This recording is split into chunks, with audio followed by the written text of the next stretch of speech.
নমস্কার বন্ধুরা, রান্নার রেসিপির নতুন পর্বে সবাইকে স্বাগত। আজকে আমি ডিম দিয়ে সুন্দর একটা রেসিপি আপনাদের সঙ্গে শেয়ার করব। খেতে কিন্তু খুবই ভালো হয়। একবার হলেও আপনারা এইভাবে ডিমের এই রেসিপিটা ট্রাই করতে পারেন। আশা করি আপনাদেরও ভালো লাগবে। প্রথমে এখানে আমি 8টা ডিম ভালো করে জল দিয়ে ধুয়ে জলের মধ্যে সেদ্ধ হতে বসিয়ে দিয়েছি। ডিমটাকে ভালোভাবে সেদ্ধ করে নেব, তারপরে এটাকে ঠান্ডা করে ডিমের খোসাটাকে ছাড়িয়ে নেব। এদিকে আমি এখানে 5 কোয়া মতন রসুন এই প্লেটের মধ্যে রেখে দিয়েছি খোসা ছাড়িয়ে, আর একটা বড় সাইজের পেঁয়াজ সেটাকে আমি রাফলি চপ করে এই প্লেটের মধ্যে রেখে দিচ্ছি। আর দিয়ে দেবো এর মধ্যে 2টো টমেটো। টমেটোটাকেও আমি মোটামুটি 3-4 টুকরো করে কেটে এই প্লেটের মধ্যে রেখে দিচ্ছি। এখানে মাঝারি সাইজের 2টো টমেটো ব্যবহার করেছি 8টা ডিমের জন্য। যদি বড় টমেটো হতো একটা দিলেও হয়ে যেত। টমেটোটাকেও কেটে নিলাম। তারপরে এখানে 1/2 ইঞ্চি মতন আদা, সেটাকেও আমি একটু রাফলি চপ করে এই প্লেটের মধ্যে রেখে দেবো। সব কিছু আমার ভালোভাবে কেটে নেওয়া হয়ে গেছে, এই প্লেটের মধ্যে রেখে দিলাম। এদিকে একটা প্যান বসিয়ে সামান্য একটু বাটার গরম করতে বসিয়ে দিয়েছিলাম। বাটারটা যখন মেল্ট হয়ে গেছে তখন এর মধ্যে প্রথমে রসুনটাকে দিয়ে তারপরে বাকি সব কিছু দিয়ে কিছুক্ষণ নাড়াচাড়া করে নিচ্ছি।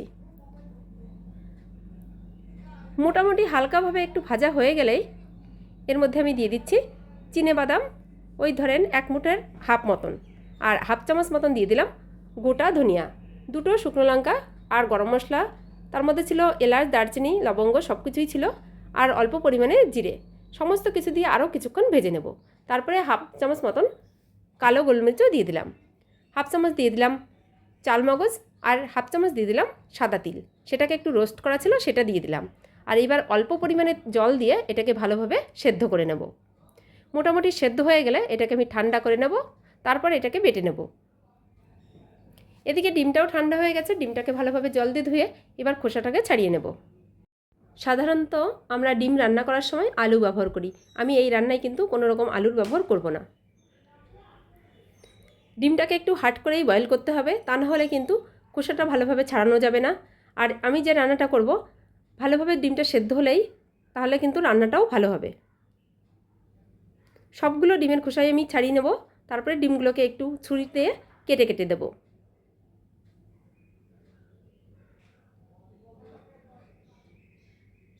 সবগুলো ডিমকে একটু ছুরির মাথা দিয়ে কাট করে নিলাম। এবার ডিমটাকে ঢেকে সাইডে রেখে দিলাম। আর যে মশলাটা আমি সেদ্ধ করে রেখেছিলাম সেই মশলাটা অনেকটা ঠান্ডা হয়ে গেছে। এবার মিক্সিং জারের মধ্যে নিয়ে নিলাম জল সমেত। এবার ভালোভাবে মিহি পেস্ট করে নিলাম। এবার একটা বাটি দিয়ে উপরে একটা ছাঁকনি নিয়ে নিলাম। এবার ছাঁকনির মধ্যে এই মশলাটাকে আমি ছেঁকে নেব। এখানে যেসব মশলা ব্যবহার করেছি সব মশলা কিন্তু একেবারে নরম হয়ে যায়নি, যে পেস্ট করলে পুরোপুরি পেস্ট হয়ে যাবে। কিছু দানা দানার অংশ বা খোসা ছিল, তার জন্য আমি এইভাবে ছেঁকে নিলাম। আর ছাঁকনির উপরের অংশটা ফেলে দিলাম। আর বাকি যে মিশ্রণটা আমি ছেঁকে পেয়েছি তার মধ্যে দিয়ে দিলাম 1 চামচ মতন রেড চিলি পাউডার, যাতে করে একটু কালারটা ভালো হয়। আর দিয়ে দিলাম 1/2 চামচ মতন চিনি, স্বাদ মতন লবণ, 1 টেবিল চামচ হলুদ গুঁড়ো দিয়ে দিলাম, আর 4 টেবিল চামচ মতন দিয়ে দিলাম টক দই। সমস্ত কিছু ভালোভাবে এবার মিশিয়ে নিচ্ছি। আবার একটা প্যান বসিয়ে দিলাম, তার মধ্যে অল্প পরিমাণে রিফাইন অয়েল, ওই ধরেন 1 টেবিল চামচ, তার মধ্যে দিয়ে দিলাম 1/2 চামচ মতন বাটার। খুব বেশি তেল বাটার এখানে ব্যবহার করছি না। তার মধ্যে অল্প পরিমাণে লবণ দিয়ে যে ডিমটাকে আমি সেদ্ধ করে খোসা ছাড়িয়ে রেখেছিলাম সেই ডিমটা দিয়ে দিলাম। ডিমটাকে কিছুক্ষণ নাড়াচাড়া করে নিয়ে এর মধ্যে আমি অল্প পরিমাণে হলুদ গুঁড়ো দিয়ে দেবো। আপনারা চাইলে হলুদ গুঁড়ো এখানে নাও দিতে পারেন। হলুদ গুঁড়োটাকে দিয়ে আরও কিছুক্ষণ ডিমটাকে ভেজে নেব। খুব বেশি ভাজবো না, হালকা করেই ভেজে ডিমগুলোকে আমি নামিয়ে নেব।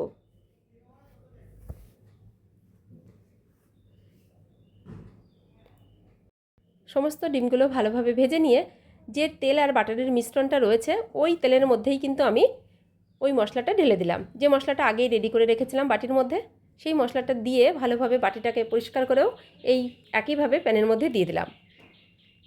বাটিটা ধুয়ে আরও কিছুটা জলও অ্যাড করে দিলাম ওই মশলার মধ্যে। এবার ভালোভাবে নাড়বো আর মিডিয়াম ফ্লেমে মশলাটাকে কষিয়ে নেব।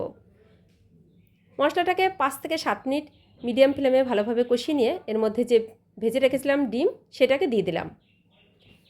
ডিমটাকে দিয়ে কিছুক্ষণ নাড়াচাড়া করে নিয়ে ঢাকনা দিয়ে ঢেকে দেবো, যাতে করে ডিমের মধ্যে মশলাগুলো ভালোভাবে ঢুকে যায়।